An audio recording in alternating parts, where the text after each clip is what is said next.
It's late, y'all, but I had to get this off real quick. Um, I hope y'all had a good day. Listen, uh, what are we gonna do? What are we going to do about the things that we want to accomplish in life? A lot of us, we get used to just observing other people living out their lives and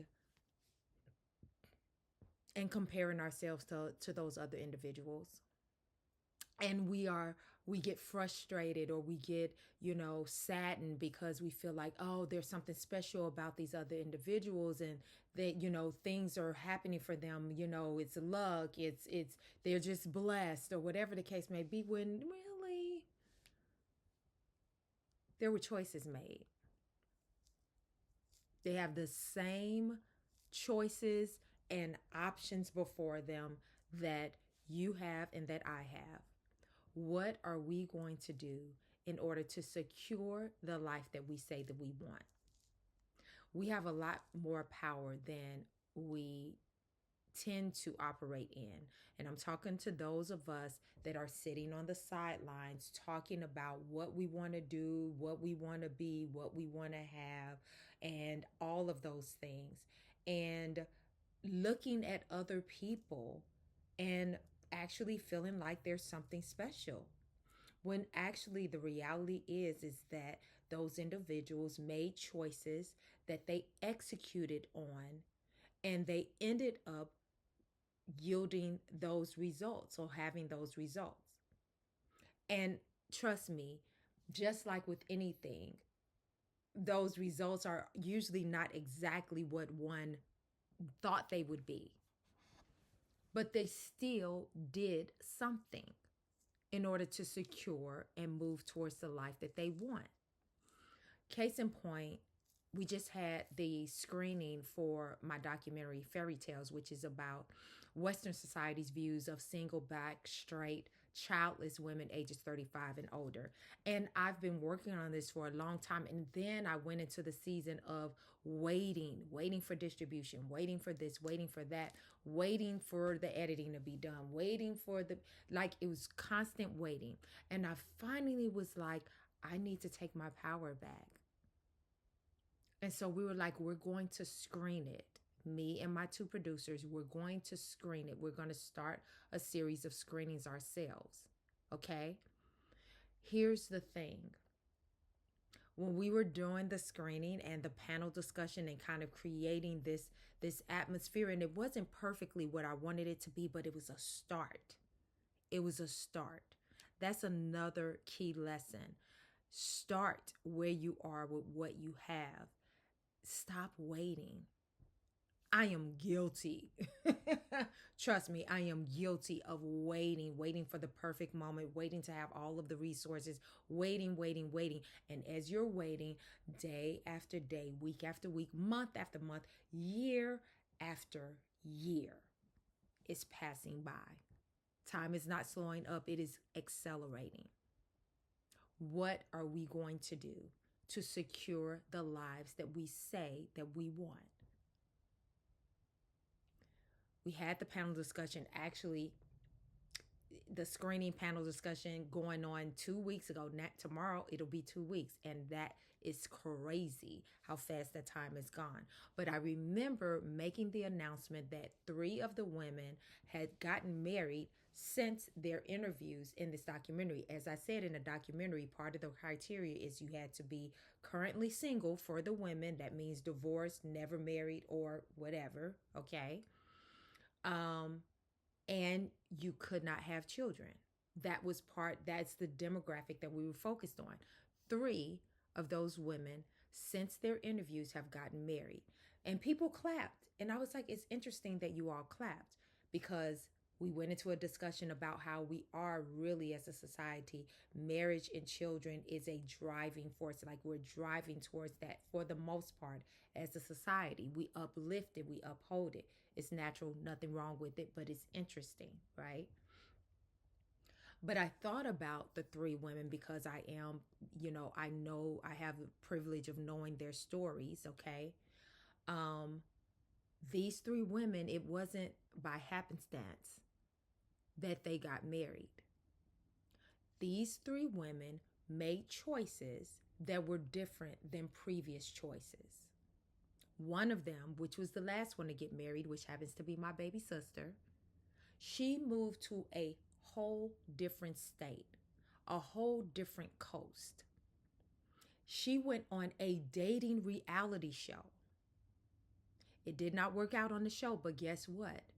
Her current husband saw her on that show and contacted her on Instagram.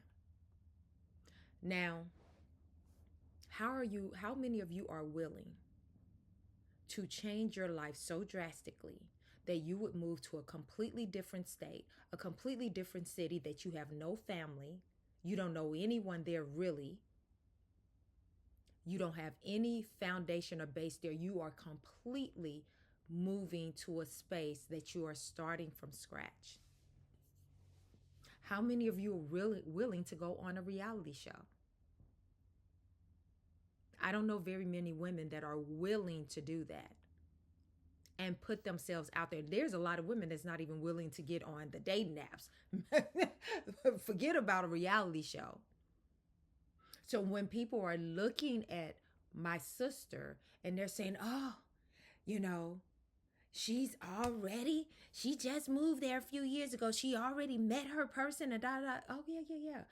Are you willing to do what she did? The other woman, she knew her man for like 20 years. They were friends. She never thought they would get together. At some point, she made a decision, a choice that was different than choices she previously made. The same thing with the third woman. She never thought she would get with someone like her husband, her current husband. She resisted it because he was outside of her race. How many of you are willing to do something different? How many of you are willing to release and let go of your fairy tale? The name of the documentary is called Fairy Tales because it's talking about what we thought our lives would be like at this age and the reality versus the reality, what our lives typically are or what we're experiencing. It's part of what fairy tales are. Fairy tales is something that's in your imagination. It's your most ideal, like if I could make a choice, this is what I imagine it to be.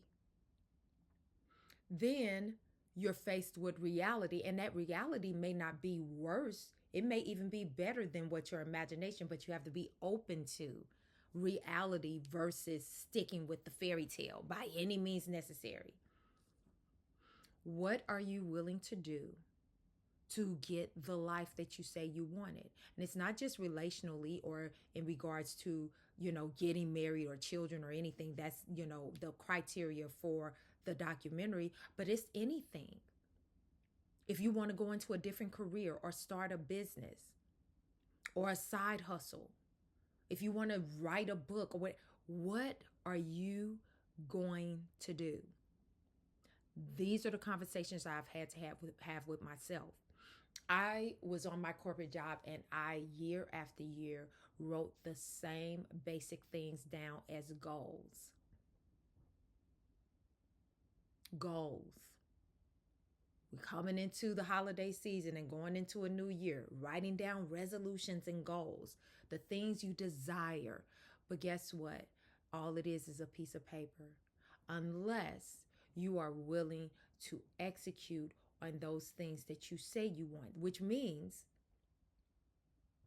deciding what you want, making a plan, executing on that plan, and not stopping until you get to completion. And that is the challenge. And it takes courage. It takes courage to make a choice. It's easier to stay in our comfort zones. And other people may be looking at you and like, wow, you applied for that promotion. And for you, it's like, oh, it was a no-brainer. I always apply for, I always try to elevate every year or two or whatever. And it may be nothing to you, but for someone else, that would take a huge amount of courage for them to do that. Each one of us, we are making choices every single day about how we're living our lives and how we're going about doing the things that we're doing or desire to do. It takes courage to go to therapy. It takes courage to work on your issues and to heal. It takes courage not to just sit in the mud and the muddle and fall into the abyss. It takes courage to change your life around, your health around, to stop doing things that are damaging your body and your temple. It takes courage to stop having negative thoughts and just letting those things run and run and run. It takes courage to start fighting those things mentally and spiritually. What are you willing to do to change your life? What am I willing to do? These are the conversations that I have. These are the lessons. And this is what's on my mind tonight. It's late. Eyes are a little red, but I had to get this off. If you haven't already, please subscribe, like, comment, share if you appreciate this type of content, okay? Thank you.